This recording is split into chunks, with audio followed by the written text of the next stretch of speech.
تعلم على العلماء حتى تعرف الإسلام صحيحا. إن الحمد لله نحمده ونستعينه ونستغفره ونعوذ بالله من شرور أنفسنا ومن سيئات أعمالنا، من يهده الله فلا مضل له ومن يضلل فلا هادي له. وأشهد أن لا إله إلا الله وحده لا شريك له، وأشهد أن محمدا عبده ورسوله صلى الله عليه وعلى آله وأصحابه وسلم تسليما كثيرا. أما بعد, e gjithë lavdia I takon vetëm Allahut, ata e lavdrojmë dhe I shprehim lavdi, prej Tij kërkojmë ndihmë dhe prej Tij kërkojmë falje, kërkojmë mbrojtje tek Allahu nga e keqja e vetes son dhe nga veprat tona të këqija. Ka e udhëzon Allahu, nuk ka kush që e devion, dhe ka e devion Allahu, nuk ka kush që e udhëzon. Dëshmoj se nuk ka të adhuruar të drejtë përveç Allahut një, I cili nuk ka ortak dhe nuk ka rival. Dhe dëshmoj se Muhamedi është rob dhe I dërguar I Tij, salavatet dhe selamet e shumta të Allahut qofshin për ta, për familjen e tij dhe të gjithë shokët e tij, si dhe të gjithë ata që e ndjekin udhën e tyre deri në ditën e gjykimit. Mëtej, o Allah, në bëj të dobishme ata që na ke mësuar, në mëso ata që na bën dobi dhe na shto diturinë e dobishme. Vazhdojmë me librin Al-Aqidatul Hamawiyya ose Al-Fatwa Al-Hamawiyya Al-Kubra të autorit Sheikhul Islam Ibn Taymiyah, Allahu e mëshiroft. Po përsërisim mësimin e javës kaluar, pasi për shkak të pengesave teknike nuk u dha as në radio, as nuk u incizua. Ka thënë autori rahimahullah: قلت وليعلم السائل أن الغرض من هذا الجواب ذكر ألفاظ بعض الأئمة الذين نقلوا مذهب السلف في هذا الباب. Do thotë në fund të transmetimeve të fjalëve të njerëzve të ndryshëm që tregojnë menhexhin e selefit, thot Ibn Taymija, më në fund them, pyetësi le ta kuptoj qëllimin e kësaj përgjigje. Se qëllimi këtu është përmenden fjalët e disa imamëve të cilët e kanë transmetuar mendimin e selefëve në këtë temë për cilën jemi duke folur. وليس كل من ذكرنا شيئا من قوله من المتكلمين وغيرهم يقول بجميع ما نقوله في هذا وغيره. Dhe thot jo secili që kemi përmendur fjalët këtu, që është prej mutekelliminëve ose prej të tjerëve, nuk e thot, do të thënë jo secili prej tyre e thot gjithat që e themi në lidhje me këtë temë ose me tema të tjera në çështjet e akides. Thot walakin al-haqqa yuqbalu min kulli man takallama bihi, por e vërteta pranohet prej secilit që e thot atë. Dhe thot se Muadh ibn Jabal thoshte në fjalën e njohur që është prej tij, të cilën e ka transmetuar Abu Davudi në Sunenin e tij, ka thënë iqbalu al-haqqa min kulli man jaa bihi wa in kana kafiran au qala fajiran. Ka thënë pranojeni të vërtetën prej secilit që e sjell të vërtetën, që e thot të vërtetën, të thot, edhe nëse është kafir, mosbesimtar, ose ka thënë fajir, do të thënë mëkatar. Dhe ka thënë wahdharu zayqat al-hakim, dhe ruhuni prej rëshqitjes së dietarit. E kanë pyetur kayfa na'lamu anna al-kafira yaqulu al-haqqa, si ta dim nëse kafiri e thot të vërtetën. Ka thënë inna 'ala al-haqqi nuran, ka thënë pra se vërteta ka dritë që tregohet se shfaqet se është e vërtetë. Ose ka thënë, do të thënë një fjalë me këtë kuptim. Pra këtu, siç tham, Ibn Taymija pasi ka përmendur fjalët e një numri shumë të madh të dietarëve të kohëve të ndryshme, dhe pasi ka përmendur fjalë të udhëheqësve të drejtimeve të ndryshme, madje edhe disa sekteve të devijuara, por i ka përmend fjalë e hakut që ata i kanë thënë kur kanë tregu për menhexhin e selefit. Kanë tregu si është menhexhi i selefëve në lidhje me emrat dhe cilësitë e Allahut. Prandaj i ka përmendur, domethënë shumë, i ka përmendur për disa qëllime. Njëherë kjo e para, siç thamë, është se të vërtetën kushdo që ta thot, ajo është e pranueshme. Kur vërtetohet se ajo është me të vërtet e vërtet. Dhët e vërteta pranohet prej secilit. Pa marrë parasysh a kemi dashuri apo urrejtje për atë person, si dhe kjo është e pandashme me parimin tjetër të pasuesve të sunetit, se e kota i refuzohet secilit. Pa marrë parasysh a është ai prej të dashurve apo prej të urryrve. Thënë ai që e thot të vërtetën, ajo nuk refuzohet, vetëm se e ka thënë filani. Do të thënë kjo është në suaza të menhexhit të selefëve, siç dihet prej fjalëve të selefit është el haqqu la yu'rafu bir rijal, do të thënë e vërteta nuk njihet në bazë të burrave, do të thënë në bazë të personave, kush e ka thënë. Por njiheni të vërtetën që ti njihni kush janë pasuesit e asaj të vërtetës, ose kush janë njerëzit e të vërtetës, bartësit e të vërtetës. Dhe kjo në bazë të kësaj, pra bie në harmoni me këto parime, se kushdo që e thot të vërtetën, ajo fjali pranohet, por nuk do thot se kur ta thot një të vërtet, ai bëhet si person i pranueshëm plotësisht. Nëse ka tjera gjëra që janë të pavërteta, ose që janë batil dhe devijim. Këtu tregum se Ibn Taymija i ka përmendur fjalët e njerëzve të devijuar, madje që janë koka të sekteve të devijuara, i ka përmendur fjalët e tyre që janë të vërteta për t'u sjell argumentin atyre njerëzve që refuzojnë menhexhin e selefit. Për tu, domethënë qëllimi në këtë pjesë ka qenë të vërtetohet si është mënyra e selefit për çështjet e emrave të cilësive të Allahut. Do të thënë vetëm ky është qëllimi këtu. Nuk është qëllimi të sqarohet në tërësi, do të thotë pak më vonë Ibn Taymija. Pra qëllimi në këtë pjesë ka qenë ta vërtetoj se si ka qenë menhexhi i selefit. Edhe paraprakisht me hyrjet më herët që i tha, vërteton me argumente, kuptohet se menhexhi i selefit është menhexhi hak. Prandaj edhe kur kokat e mëdhëbit e Shari ose kokat e mutekelliminëve thonë se selefi e kanë pas këtë menhexh, atëherë ju pasues të Esharive ose mutekelliminëve, pse nuk e pranoni se kjo është e vërteta?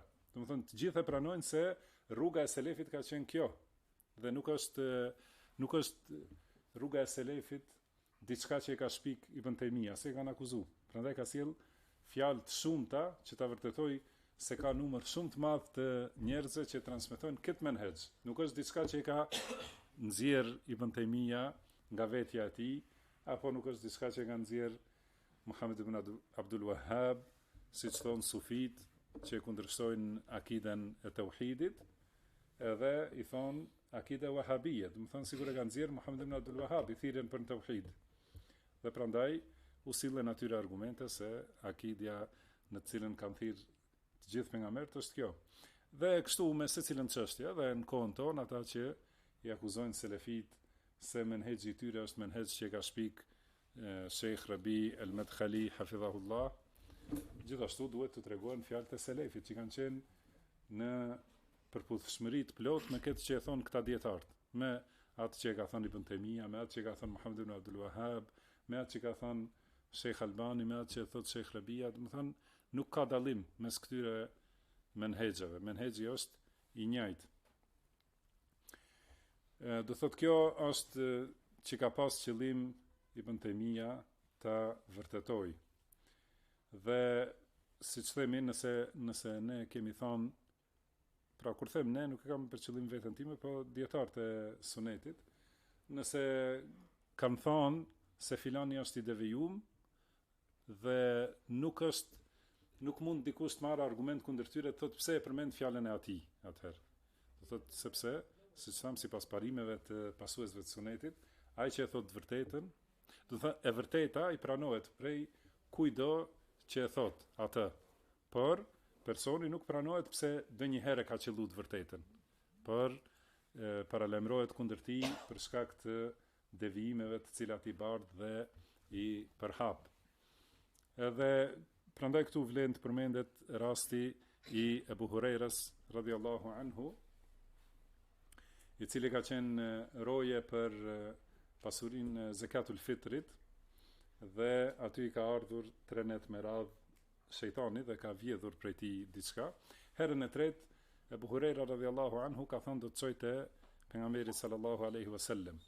Dhe ai ka thënë nëse më lëshon do të mësoj një fjalë me të cilën Allahu do të bëj dobi, do të thonë do të jetë e dobishme për ty.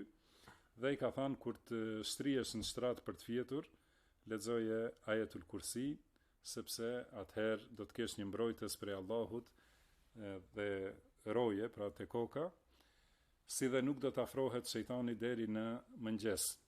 Edhe këtë fjalë Ebu Hurajra radhiyallahu anhu ja ka treguar profetit sallallahu alaihi wasallam dhe ai ka thënë ama innehu qad sadaqaka wa huwa kadhub. Do të thonë ta ka thënë të vërtetën, por ai është gënjeshtar. Do të thonë ky është menhej të cilin e ndjekin njerëzit e sunetit. Pra kur dikush e thot të vërtetën, themi kjo është e vërtetë. Atë që e ka thënë filani, të cilin ne refuzojmë, kjo fjalë është e vërtetë. Mirë po, ajo është i devijuar, ose sigur në këtë rast ajo është gënjeshtar. Dhe gjithashtu përmendëm herën e kaluar një rast tjetër kur dikush prej xifutëve ju ka thënë sahabeve se ju jeni njerëz shumë të mirë po ju bëni shirk. Edhe ata kanë thënë si bëjmë në shirk? Kanë thënë se ju thoni Masha Allahu wa Masha Muhammed. Më thënë si doj Allahu dhe si doj Muhammedi. Dhe ka thënë, pastaj këtë ja kanë tregu pejgamberit sallallahu alaihi wasallam, dhe pejgamberi sallallahu alaihi wasallam ka thënë innakum kuntum taquluna kalimatan kana yamna'uni al-haya'u minkum an anhaakum anha. Do të thënë ju thoshit një fjalë që unë kisha turp t'ju ndaloj. Do të thënë turprohesha prej jush që t'ju ndaloj, dhe ajo është kjo fjalë, Masha Allahu wa Masha Muhammed.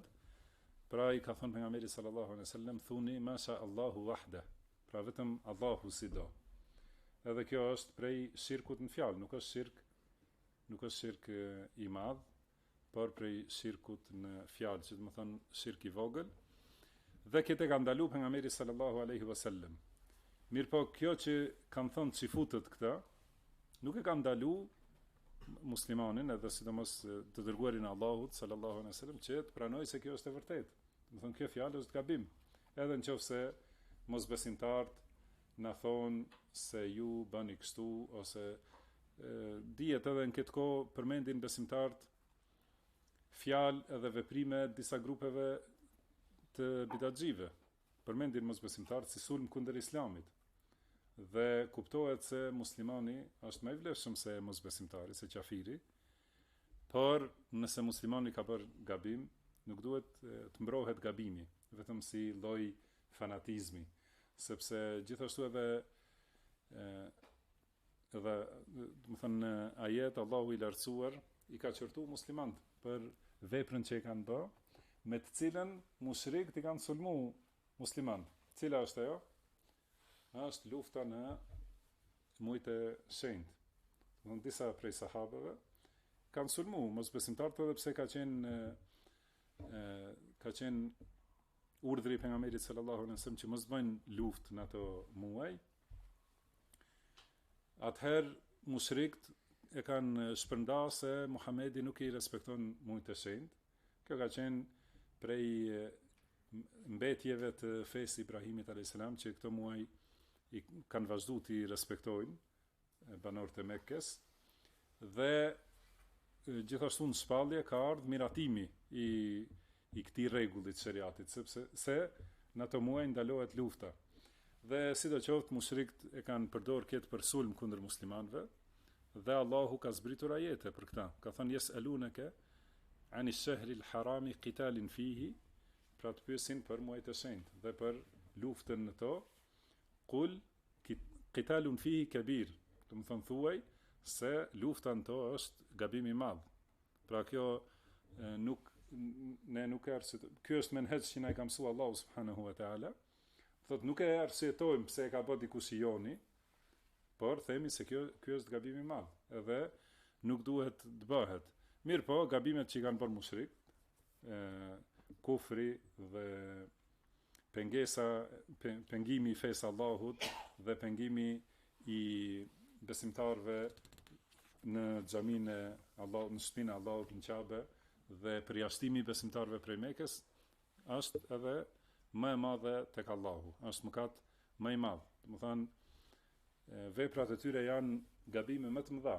Mirë, por kjo nuk do të thotë se ne do t'i arsyetojmë, edhe nëse bën një gabim një më i afërti dhe më i dashuri i jon, do thotë nuk e arsyetojmë gabimin, nuk e mbrojmë gabimin. Dhe kjo është gjithashtu përgjigje për ata që thonë se këta, kur i sulmojnë selefit, thonë se këta menhexhi i tyre i çon në përçarje, kurse kjo nuk është e vërtetë. Menhexhi selefi është menhexhi i bashkimit, sepse bashkohen njerëzit në burimin e marrjes së fesë së tyre, edhe bashkohen në mënyrën e praktikimit të fesë së tyre. Por kur dikush del nga ky menhexh dhe kundërshton me fjalë ose me vepër, pra ne nuk i bëjmë hatër, por e refuzojmë, pa marrë parasysh kush është, edhe nëse ka qenë me një pozitë të madhe, do thot gabimi i tij refuzohet. Edhe kjo këtë e kuptojnë kundërshtarët, mirë po e shfrytëzojnë për t'i manipuluar njerëzit e pa informuar, se do thot për t'i thonë se kështu, këta gjithmonë përçahen edhe sulmojnë njëri tjetrin e kështu me radhë. Secili që devijon prej rrugës së vërtetë, ai është i refuzuar, pa marrë parasysh kush është ai. Edhe nga ana tjetër, pra tema e librit është se këta njerëz të devijuar e kanë qillu të vërtetën në këto fjalë. Edhe fjala e tyre nuk mund të refuzohet, sepse kjo fjalë është e vërtetë. Edhe këtë e ka bërë Ibn Taymija rahimahullah, prandaj ndoshta shumë prej dëgjuesve u është duke çuditshme pse përmenden gjithë këta bidatxhi këtu, edhe pikërisht ata që kundërshtojnë çështjen e besimit në emrat dhe cilësitë e Allahut.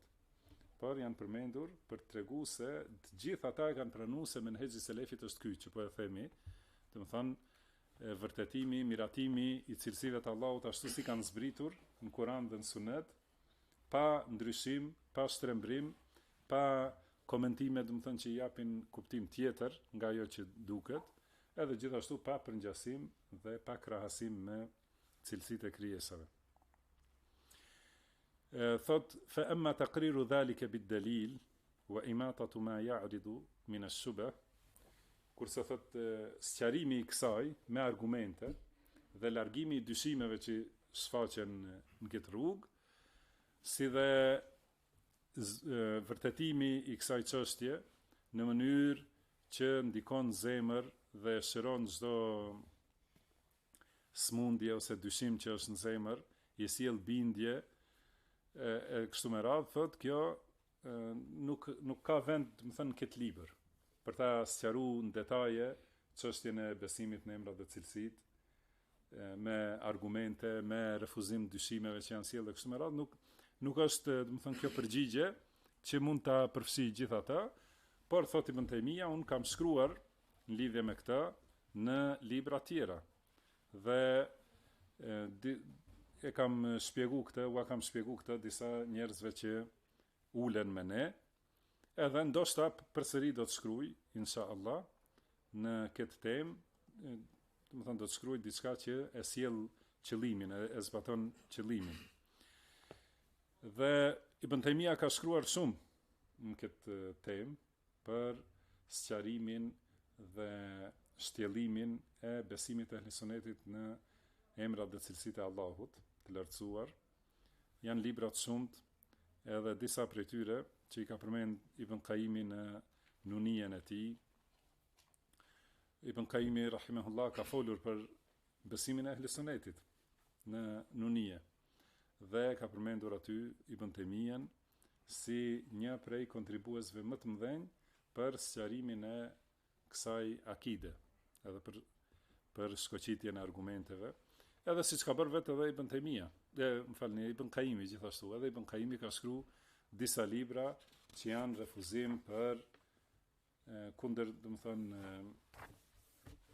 atyre që i mohojnë cilësitë e Allahut, siç është libri As-Sawaiqul Mursala, që domethënë titulli është ato rufete lëshuara kundër xehmive dhe muattileve, mohuesve të cilësive të Allahut. Gjithashtu në libër tjetër Ijtima'ul Juyus Islamiyya ala al-Mu'attilati wal Jahmiyya, domethënë tubimi i ushtrive islame kundër xehmive dhe muattileve.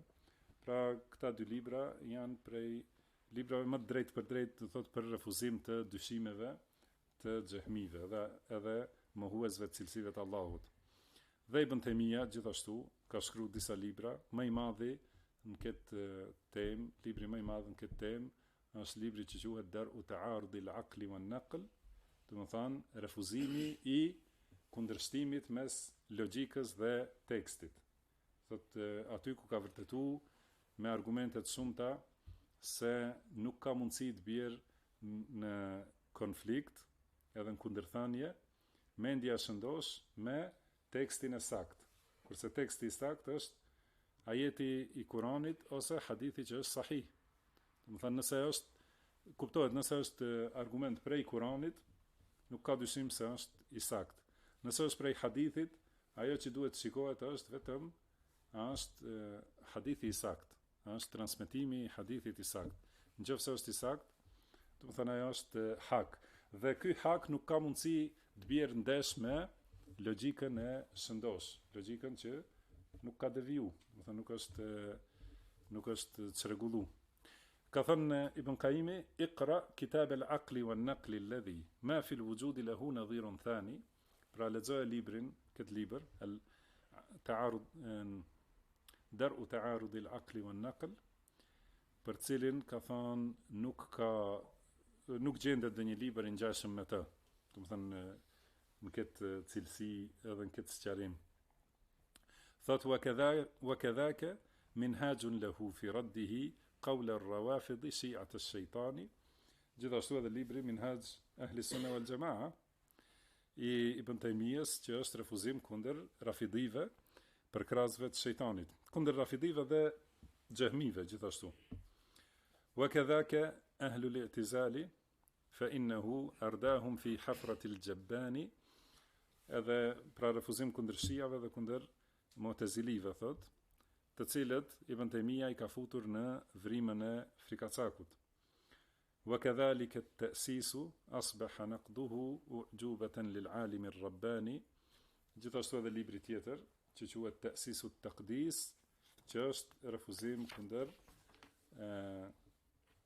domethënë refuzim kundër librit Ta'sisu at-Taqdis, që është i Fakhruddin ar-Razit.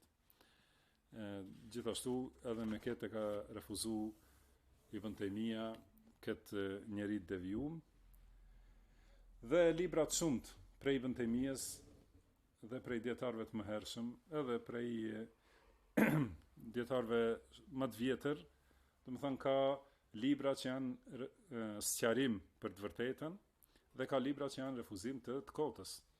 Domethënë duhet me do e mos bëhet bashk sqarimi i të vërtetës dhe refuzimi i të kotës. Nuk ka mundësi të mësohet e vërteta pa e ditë se si refuzohet e kota. Domethënë e kemi pa edhe në këto librat më themelore që janë, më bazike, thot mësohen rregullat e tauhidit dhe mësohen largimi i dyshimeve lidhe me tauhidin dhe rregullat për njohjen e shirkut. Domethënë rregullat për njohjen dhe zbatimin e tauhidit dhe rregullat për njohjen e shirkut, që mos bihesh në të.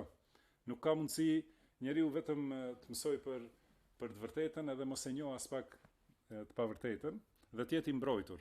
Domethënë patjetër do të bjerë në gabime nëse nuk e njeh edhe të kotën edhe mënyrën se si ta refuzoj atë. Prandaj dietarët e vjetër kanë shkruar libra që janë refuzim kundër grupeve, kundër sekteve, por edhe refuzim kundër personave të caktuar. Do thënë refuzime kundër Bishr el-Merrisit, refuzime kundër të tjerëve, do të thënë me emra, gjithashtu Ibn Taymija ka disa gjithashtu refuzim të personave me emra, edhe ky siç është refuzim kundër Fakhruddin ar-Razit.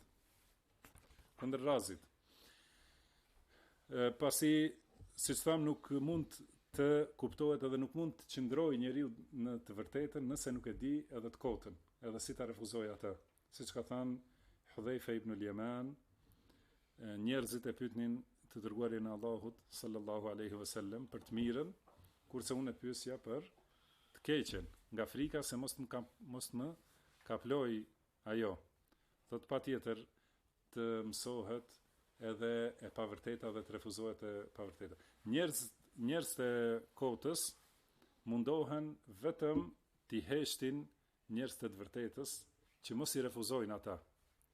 Ose kuptohet se dietarët që janë të fuqishëm si malet edhe nuk luhaten, nuk kanë mundësi t'i pengojnë, mundohen përmes pushtetarit ose përmes ndonjë mënyre tjetër që ta pengojnë fjalën e tyre të përhapet, edhe këtë gjithashtu nuk kanë mundësi çdo herë me dhuntinë e Allahut dhe me suksesin e Allahut e vërteta përhapet dhe refuzohet e kota. Atëherë gjithashtu fusin dyshime njerëzve, xhamatit ose nxënësve, që i thonë ti mos u merr me këto refuzime, mësoje të mirën, mësoje Kur'anin, mos u merr me refuzime, ngurcohet zemra, thonë lexo libra që ta zbusin zemrën, mos i lexo këto se ta bëjnë ngurt. Dhe kjo nuk është e vërtetë. Librat e refuzimeve zemrën e bëjnë të butë për pranimin e të vërtetës dhe të fuqishme kundër të kotës. Kurse kur ata që janë largu prej librave të refuzimeve, edhe nëse kanë qenë prej njerëzve të sunetit, prej selefive që i kemi njohur, do të thonë kemi pas një kohë nuk kanë mund të qëndrojnë në atë rrugë. Do të thonë i kemi shembujt edhe në mesin tonë, besoj që edhe ju i dini. Do të thonë njerëz që nuk e kanë njoft edhe të kotën me detaje. Do thotë ka njerëz që e njohin të vërtetën dhe të kotën në përgjithësi. Edhe këta janë shumica e njerëzve. Ka njerëz që e njohin të vërtetën në detaje, kurse të kotën e njohin vetëm në përgjithësi. E dinë se ka njerëz devijum, ka diçka që quhet Khawarixhe, Murxhie, Mu'tazili e kështu me radhë. Dhe ka njerëz që e njohin të vërtetën në detaje me argumentet e tyre dhe e njohin të kotën me detaje dhe mënyrën se si refuzohet e kota, dhe vetëm këta janë dietarët rabbani, do të thonë dietarët e vërtet që e sqarojnë të vërtetën dhe e sqarojnë të kotën. Nxisin për të vërtetën dhe paralajmërojnë kundër të kotës. Ata njerëz që kanë, do të thonë sunet, kanë dituri prej të vërtetës diçka, edhe shihen praktik sikur njerëz të sunetit, por nuk kanë pas njohje për të kotën dhe nuk i kanë kushtuar rëndësi librave të refuzimeve. Ata njerëz nuk kanë qëndru, mas një kohë kanë deviju, ndonjëherë paraqitet një fitnë e lehtë, edhe i bartë era, ndonjëherë vjen ndonjë fitnë edhe më vështirë, edhe vështirë se mund të qëndrojnë, pasi kanë qenë larg prej librave të refuzimeve. Ata libra të refuzimeve që i kanë shkruar dietarët, sigurisht e kanë ditë se ka rëndësi, siç ka bë Ibn Taymija. Do të thonë ka pa rëndësinë e madhe për umetin që ta kuptoj gabimin e gabimtarve, ta kuptoj devimin e atyre që kanë deviju. Dhe largimi prej librave të refuzimeve është dëmtim për menhexhin e personit, edhe në shumë raste ndikohen me kështu propaganda emocionale, se mos u merrni kështu veç me muslimanë të tjera. Do të thënë nuk është vendi tani ti shtjellojmë ato. Mirë po, ata që janë larg prej librave të refuzimeve të dietarëve, ata shumë lehtë atyre u depërtojnë dyshimet e njerëzve të devijuar. Prandaj, këshilla jon është ajo që kemi bartur prej dietarëve, që ta mësoni të vërtetën dhe ta mësoni të kotën, që të dini si ta zbatoni të vërtetën dhe si të ruheni prej të kotës. Prandaj edhe ato libra, megjithëse në gjuhën tonë janë shumë pak, mirë po ka disa, një ose dy, prej cilëve mund të kuptoni shumë, edhe lutim Allahun që na japë sukses për çdo gjë që kënaq Allahun dhe që u bën dobi muslimanëve. Pastaj në vazhdim tani hin në temë tjetër, Ibn Taymija, për çështjet kur duken te disa njerëz se ka kundërthënie mes argumenteve. Do të thënë ka kundërthënie mes ajeteve, ose mes ajetit dhe hadithit, ose mes haditheve, pa marrë parasysh, dhe kjo është temë më e gjatë. Inshallah do ta lëm për mësimin e ardhshëm me lejen dhe me ndihmën e Allahut. E lutim Allahun që të na bëjë të dobishme atë që na ka mësuar, të na mësoj atë që na bën dobi dhe të na shtoj diturinë që na bën dobi në dunja dhe ahiret. Wallahu a'lam wa sallallahu wa sallama ala abdihi wa rasulihi nabiyina Muhammad. Wa akhiru da'wana anil hamdulillahi rabbil alamin. Subhanaka Allahumma wa bihamdik, ashhadu an la ilaha illa ant, astaghfiruka wa atubu ilayk. تعلم على العلماء حتى تعرف الإسلام صحيحا.